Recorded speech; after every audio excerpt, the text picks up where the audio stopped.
La vie de toute une famille a basculé le vendredi 10 février 2023.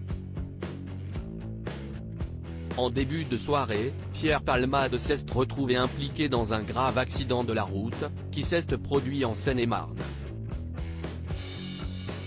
Sous l'emprise de cocaïne, lors du drame, a percuté un véhicule dans lequel se trouvait une femme enceinte de 7 mois, qui a perdu son bébé, un homme de 38 ans et son fils de 6 ans. Si le petit garçon est sorti du coma, le jeudi 16 février, il en est tout autre pour le conducteur. Une information qu'a tenu à préciser Michaëlle Gagnet, réalisatrice du documentaire Ligne Rouge, lors de sa venue sur le plateau de l'émission V.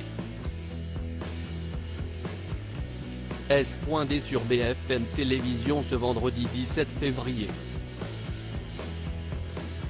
Le chauffeur et le garçon sont quand même dans des états très graves, a-t-elle d'abord rappelé.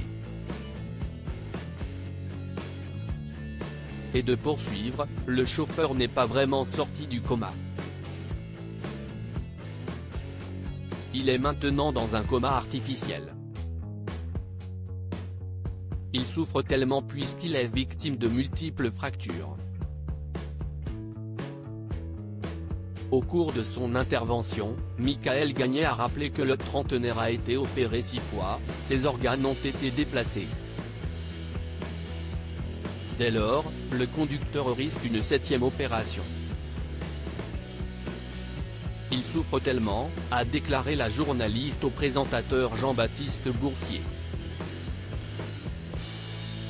Face à la douleur de la victime, le corps médical n'a eu d'autre choix que de laisser dans le coma. Ils ont essayé de le réveiller, les médecins, mais ce n'est pas tenable pour lui, a-t-elle ajouté. Supérieur à Pierre Palmade, Muriel Robin, Michel Larocque, Véronique Sanson. Les femmes de sa ville Pierre Palmade, les proches des victimes bouleversés par la mise en examen de l'humoriste en réalisant son documentaire Ligne Rouge, diffusé ce vendredi 17 février sur BFM TV. Michaëlle Gagnet a pu échanger avec les frères et sœurs des victimes. Ces derniers ont vivement réagi à la décision prise le juge des libertés et de la détention à l'issue de l'audience à huis clos de Pierre Palmade.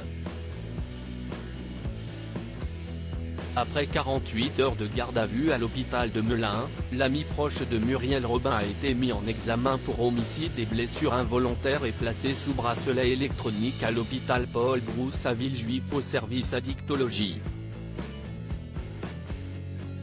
Les proches des victimes sont alors bouleversés et ressentent une profonde colère, comme l'a révélé Michaëlle Gagnet. Ils souhaitent évidemment que Pierre Palmade soit condamné.